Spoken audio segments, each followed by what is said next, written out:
subscribe now and press the bell icon. Never miss an update.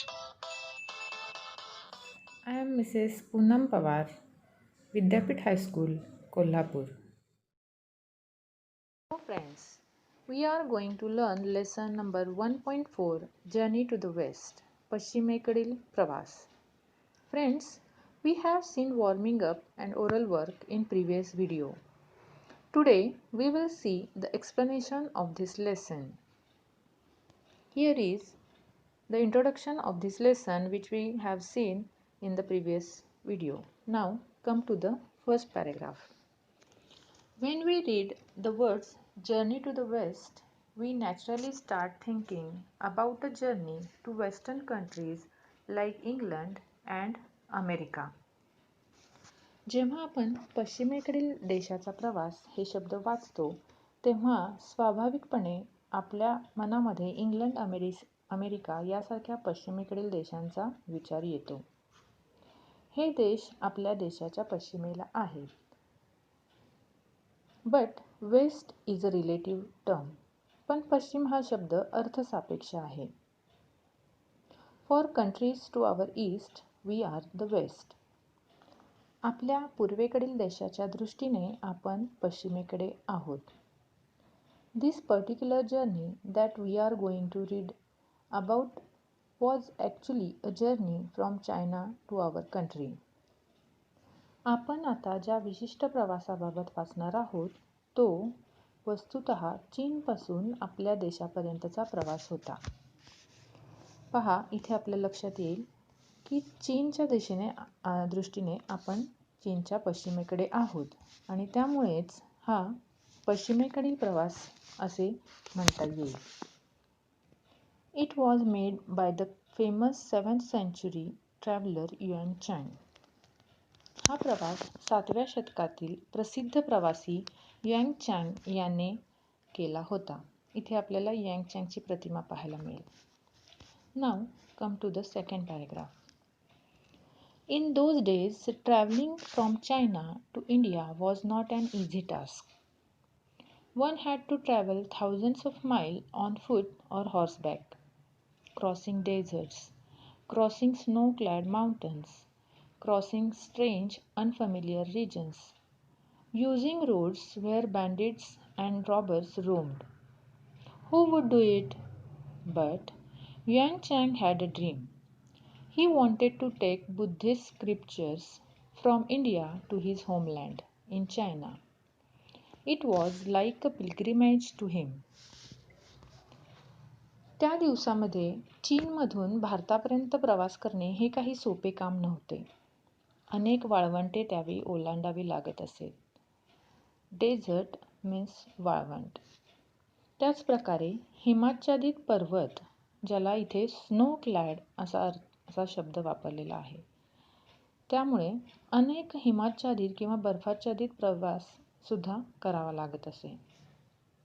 Unfamiliar reasons, जसे की अपरिचित प्रदेश जिथे आपण कधीही गेलेलो नाही असे प्रदेश. स्ट्रेंज रोड, जिथे लुटारू किंवा डाकू फिरत असे रिकामे रस्ते, ज्याला आपण चमत्कारिक किंवा अपरिचित मुलूक असे सुद्धा म्हणू शकतो.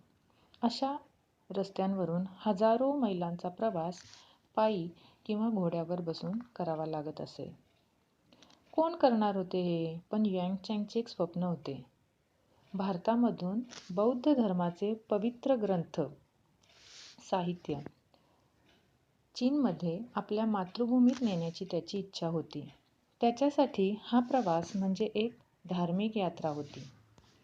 इथे पहा, स्क्रिप्चर्स या शब्दाचा अर्थ आहे धर्मशास्त्र. होमलँड याचा अर्थ आहे जन्मभूमी. तसेच पिलग्रिमेज या शब्दाचा अर्थ आहे तीर्थस्थान. तर अशा प्रकारे युएन चँगला हा प्रवास एक तीर्थयात्रा वाटत होती आणि त्याने हा प्रवास त्या काळामध्ये केला. Now come to the next paragraph. Yuan Chwang undertook the long and difficult journey to follow his dream. For 17 long years, he kept on traveling, suffering many hardships on the way. He traveled across the Gobi Desert, then along the Tian Shan mountain range, and on along the Silk Road, through regions that are now Kazakhstan, Uzbekistan, Afghanistan, and Pakistan before he came to India. In India, he traveled too many parts and gathered many important manuscripts.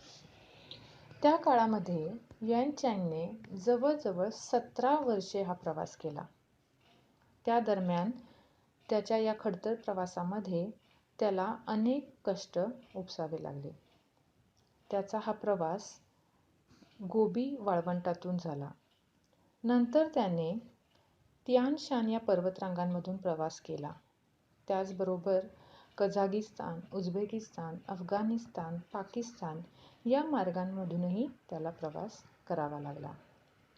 भारतात त्याने अनेक ठिकाणी प्रवास केला आणि काही हस्तलिखिते जमा केली. इथे पहा, तुम्हाला हस्तलिखित पाहायला मिळेल. त्याला इंग्लिशमध्ये मॅन्युस्क्रिप्ट असा शब्द वापरलेला आहे. तर याच हस्तलिखितांसाठी त्याने हा प्रवास केलेला आपल्या लक्षात येईल. Now come to the next paragraph. The way back home was also equally difficult, but Yuan Chang managed to reach China safely, along with the scriptures. This was a great achievement. It was almost unbelievable. So much so that people thought that the gods and supernatural powers had helped Yuan Chang in this quest. This gave rise to many interesting folk tales. Centuries later, an epic novel called Journey to the West was written about this famous pilgrimage. The novel made use of many of the folk tales. The novel and the stories in it are still very popular. इथे आपल्याला 2 नवीन शब्द पाहायला मिळतील. Supernatural powers याचा अर्थ आहे अतींद्रिय शक्ती किंवा दैवी शक्ती, आणि क्वेस्ट याचा अर्थ आहे शोध. युएन चँगने जसा चीनमधून भारतापर्यंत खडतर प्रवास केला, त्याच प्रकारे त्याचा परतीचा प्रवासही तितकाच खडतर होता. पण भारतात मिळवलेल्या हस्तलिखितांसमवेत तो चीनला सुरक्षितपणे पोहोचला. हे त्याचे एक महान यश होते. हे त्या काळामध्ये जवळजवळ अविश्वसनीय होते. इतके अविश्वसनीय की देवांनी आणि अतींद्रिय शक्तींनीच युएन चँगला या शोधात सहाय्य केले असे लोकांना वाटले. या विश्वासातूनच बऱ्याच गमतीदार लोककथा जन्माला आल्या आहेत. काही शतकांनंतर या प्रसिद्ध यात्रेबद्दल पश्चिमेकडील प्रवास या नावाची महाकादंबरी लिहिली गेली. या लोककथांमधील बऱ्याच कथांचा या कादंबरीत उपयोग करण्यात आला. ही कादंबरी आणि तिच्यातील कथा अजूनही लोकप्रिय आहेत. Here we have completed half part of this lesson. In next video we will complete the lesson. Thank you.